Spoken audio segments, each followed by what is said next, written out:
Boa noite a todos, sejam bem-vindos. Nossos amigos internautas, que do mundo inteiro nos acompanham, nosso fraterno abraço. Irley, meu companheiro, seja bem-vindo. Ives também, boa noite, Ives. E como é de costume, nós vamos começar aqui pelo nosso lado esquerdo. A primeira pergunta é sua, Irley, fique à vontade.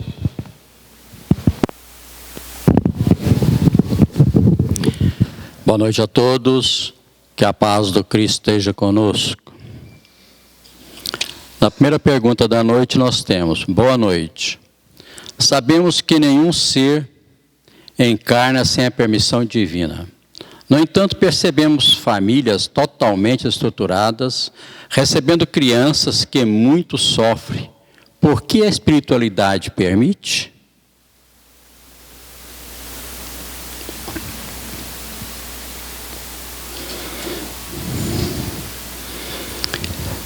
Se nós observarmos a reencarnação, é a lei divina para os nossos acertos e nossos reajustes.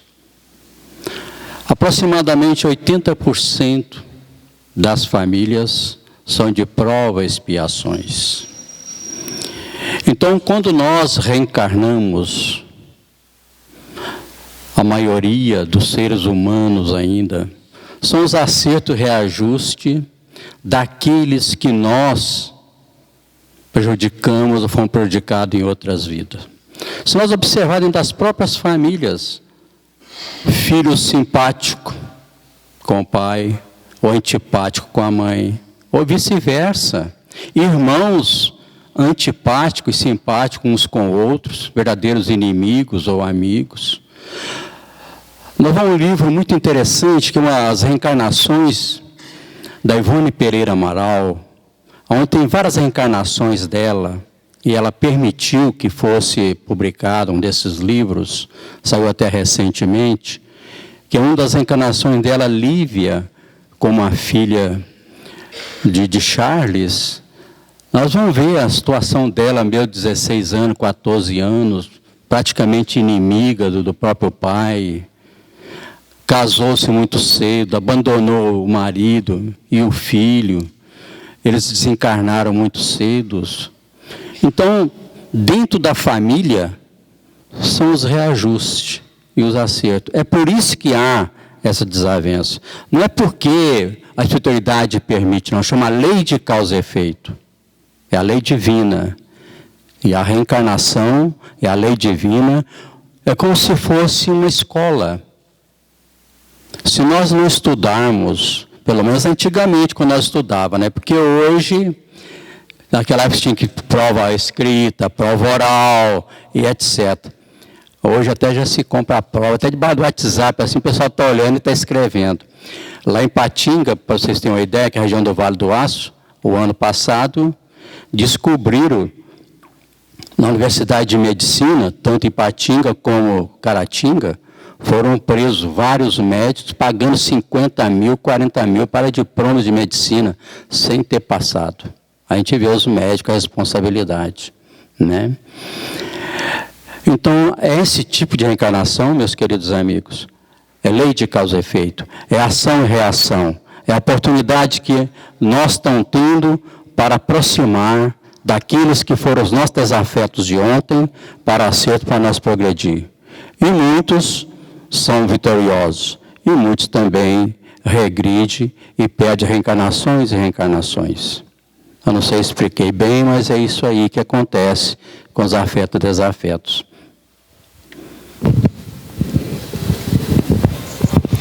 Muito bem. Afinal, o Espiritismo é uma religião ou não? É uma pergunta muito interessante, que a gente ouve comumente, mas o importante, primeira coisa, é definirmos o conceito de religião. O que é religião? Para a gente entender essa resposta aqui.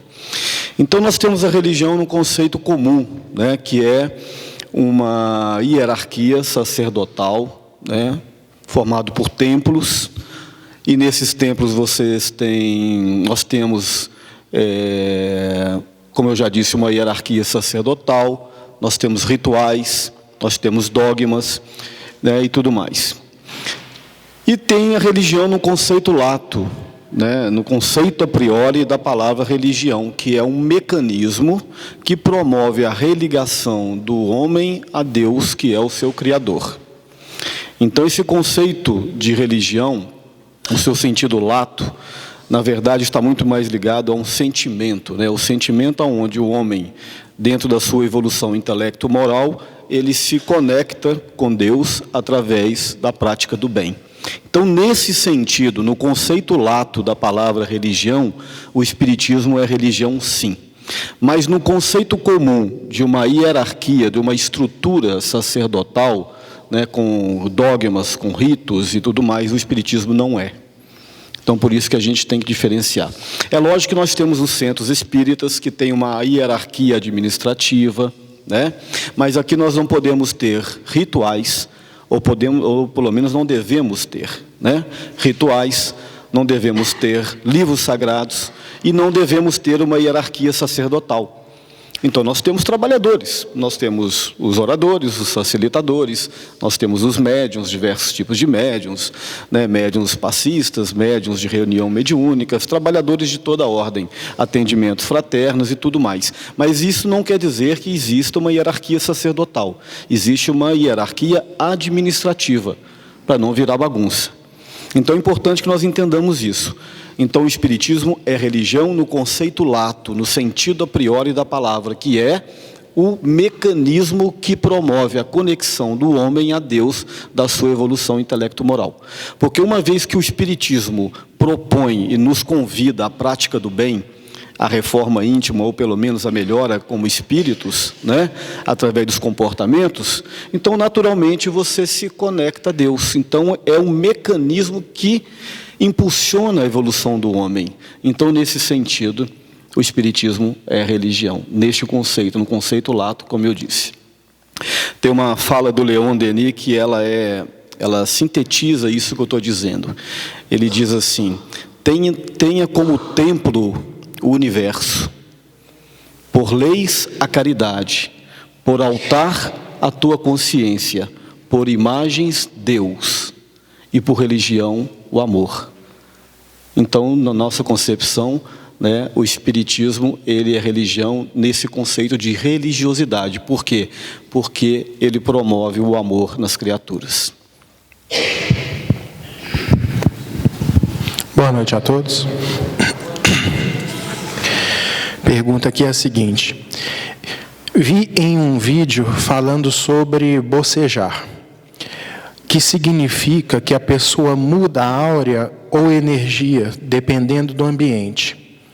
E que quando você boceja, e outra pessoa também, ela está captando a sua energia. Isso procede? Explique. Bom, eu não sei se quando a gente boceja, a outra pessoa está captando energia, tá? Isso aí é uma coisa que a ciência ainda não sabe explicar. Realmente é uma coisa que a gente não sabe explicar.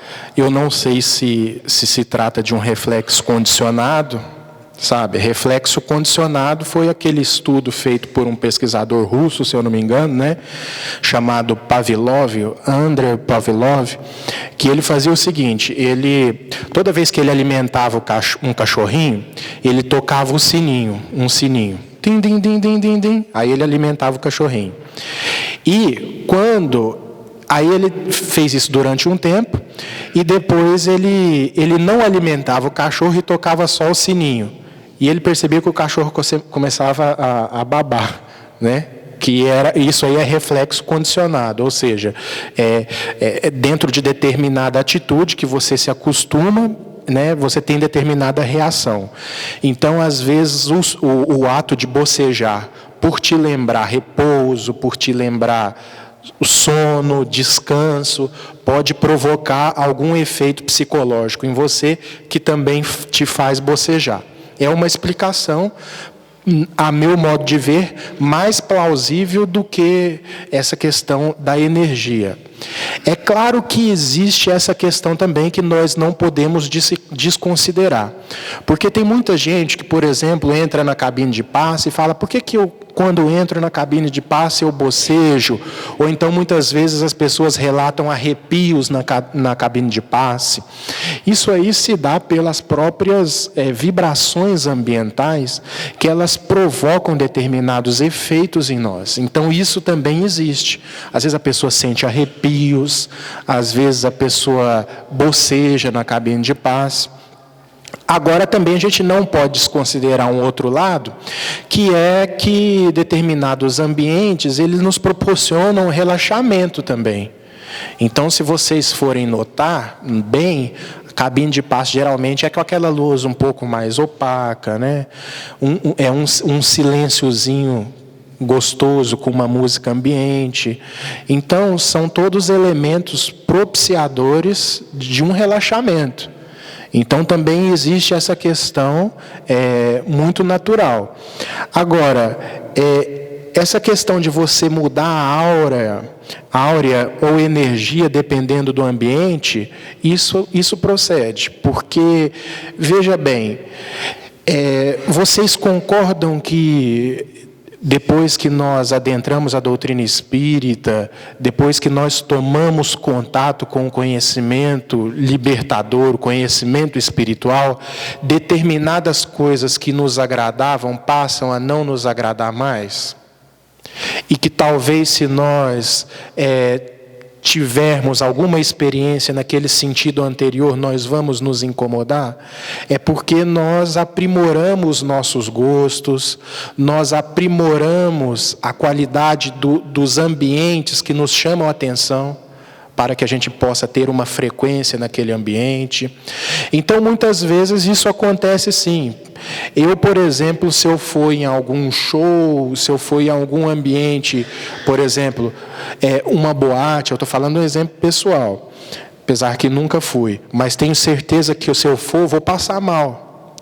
Teve uma vez que eu fui a única vez que eu fui num desfile de carnaval, eu comecei a passar mal, cheguei em casa até vomitei, porque você sente todas as energias. Mas isso se deve pelo fato também que eu não sei me proteger. Porque o Chico Xavier, ele entrava em bares e saía do mesmo jeito que entrou. Mas é porque a energia dele contaminava, ele já tinha uma potência espiritual, vamos dizer assim, que o protegia, independente do ambiente que ele se encontrasse. Agora, como nós ainda não temos essa potencialização espiritual ao ponto de mais influenciar do que ser influenciado, aí a gente deixa se abalar dependendo do ambiente, a gente deixa se envolver, a gente vai na onda mesmo. E muitas vezes a nossa energia despenca. A pessoa entra em determinado ambiente e, por ela ser sensitiva, por ela já ter, vamos dizer assim, determinado grau de consciência, ela fala: nossa, saí carregada. E realmente saiu. Porque todas aquelas impressões ambientais, evidentemente pela frequência de espíritos ali, fazem com que ela sinta aquilo. E como ela ainda não sabe se proteger, ela ainda sai mal daquele ambiente. Então isso acontece sim. Tá bom? Pois não. Pode? Não. Mas pode perguntar. Já começou? Pode perguntar. Não.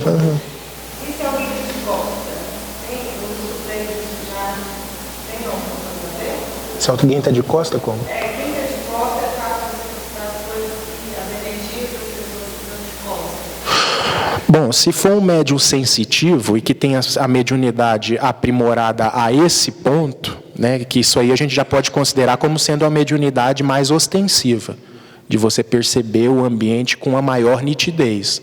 Aí talvez isso seja possível. Tá? Porque nós ainda somos muito impressionáveis com aquilo que a gente vê. A gente ainda é muito ligado às questões que a nossa sensibilidade pode captar.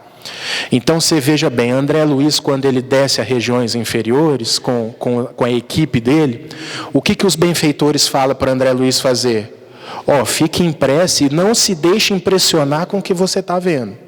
Porque se você se impressionar com aquilo que você está vendo, sua vibração cai, você se desarmoniza e você fica aqui. Tá certo? Então, assim, porque a gente é muito dado ainda, a gente se impressiona muito ainda com o que a gente vê. Mas nesse sentido de você captar a energia de uma pessoa que está nas suas costas e que você não está vendo, isso aí eu já compreendo mais como sendo a capacidade de um médium que tem uma ostensividade maior. Ou seja, ele tem uma potência maior mediúnica. Tá? Só complementando, se você me permite, Ives, completando a sua pergunta, porque, na verdade, o médium, né, ele faz as suas conexões através do perispírito. E para o perispírito não tem frente nem tem costas, né? Existem os chamados sensores perispiríticos que estão envoltos em todo o perispírito dele. Então, para ele, né, é independente essa questão aí. Agora, só mais um detalhe aqui, só para que eu não posso deixar passar. Muitas vezes a pessoa boceja na palestra, numa palestra pública e tal, até dorme, e a pessoa confunde isso como sendo que ela está envolta de energia. Isso aí não procede não, isso aí é preguiça mesmo de assistir, sabe? Isso aí é desinteresse. Às vezes a pessoa que está desinteressada, por exemplo, eu que nunca fui muito afim às matérias de exatas. Então, quando eu estava no ensino médio, eu tinha uma aula de matemática, dava um sono maior do que nas outras matérias. Então, às vezes, esse bocejar em palestra, isso é fruto de desinteresse. Tá?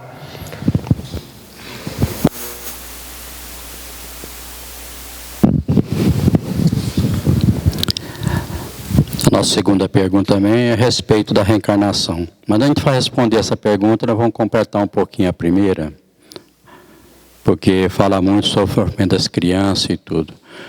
Há 3 tipos de reencarnação.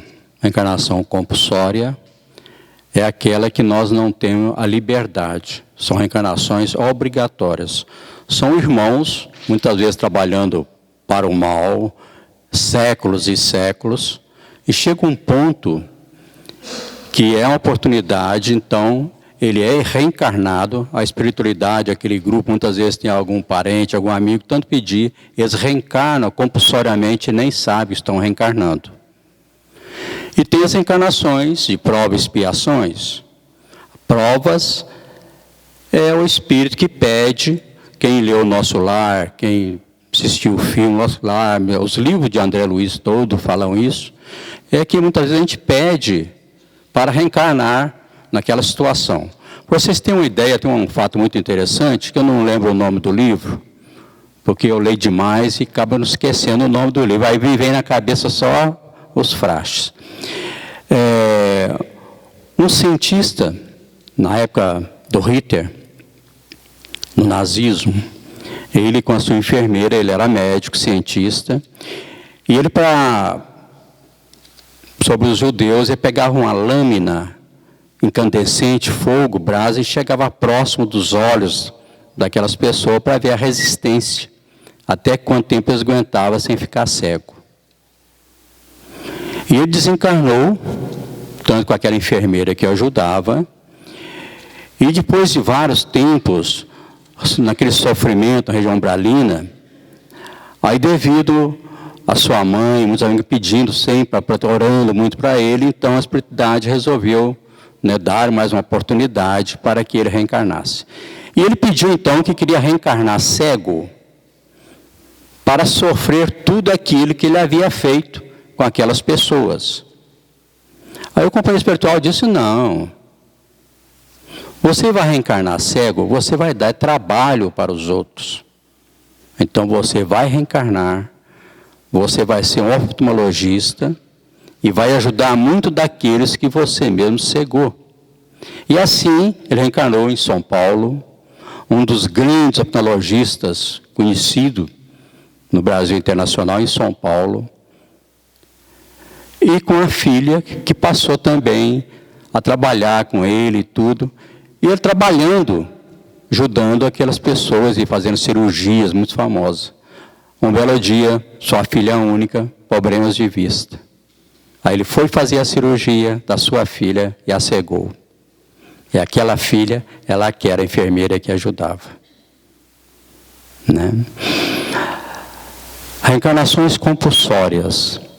Nós conhecemos um garotinho, ele com mais ou menos 5, 6 anos, ele morava no albergue, lá a gente falava creche, né, mas a orientação espírita, com mais de 1000 pessoas espírita, que era lá, Espírita Maria de Nazaré, semelhante aqui.